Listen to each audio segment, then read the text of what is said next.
Today we have two special ingredients. We have sweet onions and we have some early apples from our trees.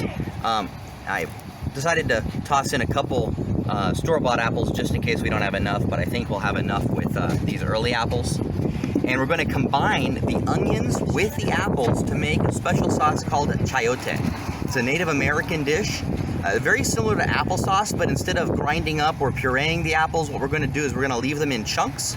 Same thing with the onions. We're going to cook them together in a cast iron skillet with some sugar and water.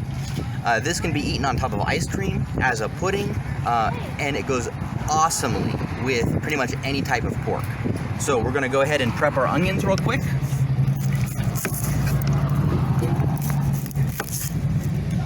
Now the trick with the onions is we're just going to take that outer layer off, and you want the pieces to be somewhat large. So we're not going to thinly dice these. We want these to kind of clump together a little bit in our pan. And you don't want the onions to take over the recipe. You want it to be decidedly apple-based. So what we're going to do is probably put 2 of these sweet onions in. Now you could do this with pretty much any onion. It doesn't have to be sweet onions. I've done this with red onions and with white onions, but it just tastes way better with the sweet onions, obviously.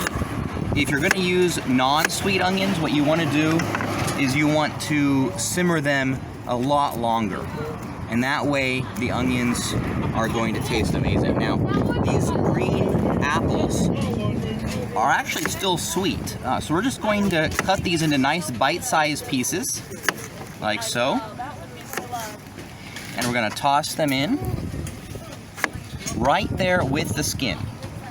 We're not going to worry about peeling them or anything like that. That's actually one of the things that adds to the flavor of this recipe, is keeping the skin on.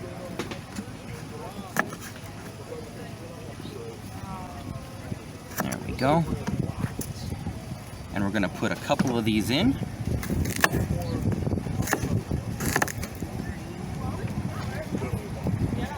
Now, you can obviously dice them as small as you want. Some people like to slice these, but I like the nice chunky portions. Now, chayote works great as a glaze. So if you were having pork chops or pork tenderloin, or for that matter, even spare ribs, this would work amazingly as a sauce. But it's also really good on top of oatmeal, or pretty much any other type of breakfast like grits or barley. Or if you wanted to mix it in with like a pie, this would make an amazing pie topping as well. I've also had this on top of custard, but as we're going to find out today, it's sweet enough and tasty enough to enjoy just by itself. Part of that is we are going to cover this with sugar and make candied apples and onions, just like if you were going to glaze almost anything else. So once you have a skillet full, we're almost there. You want it to be kind of even across the top. And I am doing a pretty much even split between green apples and the ones that are just a little bit riper. So far I haven't used the store-bought one. We do have enough apples from the tree. Now the good thing about this is you could use just store-bought apples, but having some apples that aren't quite as sweet is going to enable that flavor to really come out. Okay, so we are pretty much done here. And what we're going to do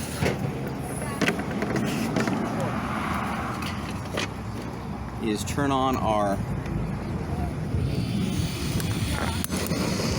gas. We're going to put our apples on top like so. And we want to put some water in this. And I'm going to put enough water until I start to see it down below. We don't want it swimming, but we do want enough water in there affect the flavor.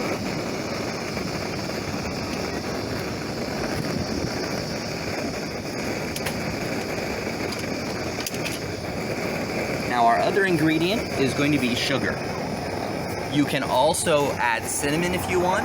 Today I'm just going to add a tiny touch of paprika and of course the sugar. I'm not going to put the sugar on though until the water has come to a boil. We really want the apples to start getting some of that flavor of the onions and vice versa. So we're going to mix this.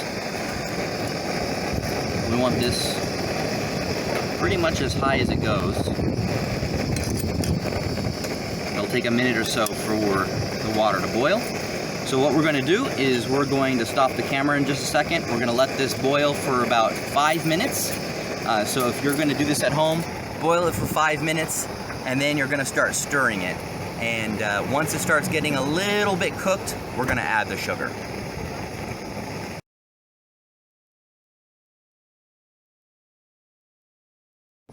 So about 4 or 5 minutes into the cooking process on high, the water is just before the boiling stage, and you'll notice that the apples are starting to get this kind of cooked brownish appearance. I've been stirring them so that the onions are on top, on the bottom, kind of mixed in. Once you get that spot and the water starts to boil, we're going to take some paprika and we're going to thinly season the whole bit over the top. This is going to add a little bit of spice. And don't worry about it being too spicy, because we're going to add sugar to this. So this is partly for coloring and partly for flavor. Now if you do not like paprika, you could use cinnamon instead. We're going to go ahead and take sugar now, and we're going to pour a pretty thick coating. I wouldn't worry about measuring this, just thinly coat the entire top with sugar. There we go. Then we're going to give it a nice stir.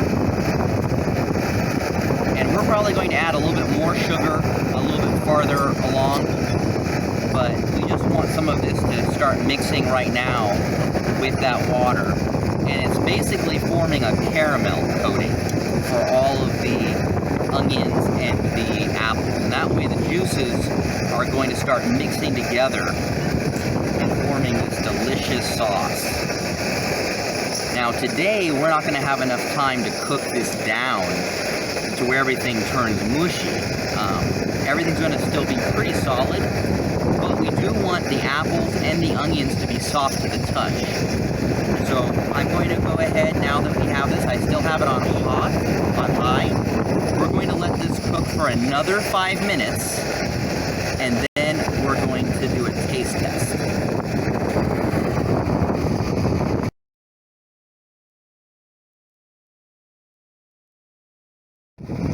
So once it starts getting this consistency, where the apples are still still hard, but they're definitely starting to look cooked, almost translucent around the edges, and the onions are just starting to feel like they're cooked. They're getting translucent and soft to the touch. Give it a nice stir, and this is where we're going to add about the same amount of sugar as we did before. We want that water to start thickening up. Now, if you want to make the flavor just a little bit richer, you could add olive oil instead of water at the beginning. And what that will do is it will make the entire mixture a little bit more soupy, and it will actually improve the cooking aspect of the apple. It speeds the process up a little bit. The water is a little bit healthier and makes for a truer flavor. You get to taste the apples and the onions a little bit more than if you're using the olive oil. There we go. So now you should have a nice sauce that's starting to form. Almost like a syrup. It won't be quite so thick as a syrup until just before the cooking is done, when we add a little bit more sugar to it. But you do want it to be nice and soupy. About a minute, and now we just wait 5 more minutes. So the total cooking time for this is about 15 minutes.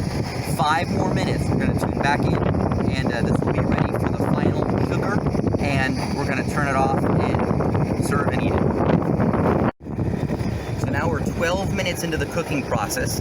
As you can see, in just 12 minutes, everything is starting to have a very cooked appearance. This is on high, so you do want to kind of monitor it. You don't want to just walk away. It's not a roiling boil, but we do have some bubbles in there. And at this stage is when I'm going to add my last batch of sugar. Total for this cast iron skillet, I probably used just under a cup, probably about 6 ounces of sugar. I'm going to go ahead and stir this up.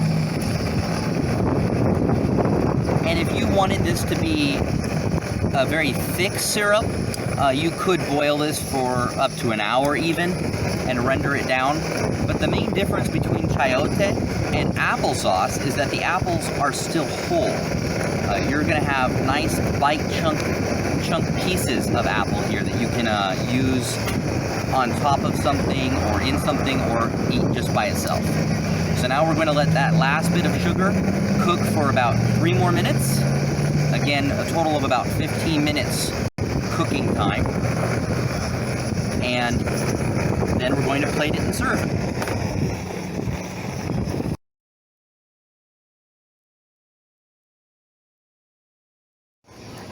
So it's been about 15 minutes of cook time, and as you can see, our water has started to reduce. It's produced a thicker, more caramelly sauce. It's still a little bit thin, but that's fine, because we don't really want to keep all of this sauce when we pour it onto what we're going to eat. We're going to kind of serve it like so. And as you can see, the apples have started to get that translucent look, as have the onions. So we're just going to give this a nice little stir, make sure everything has cooked consistently, which it has. And we are going to turn this off.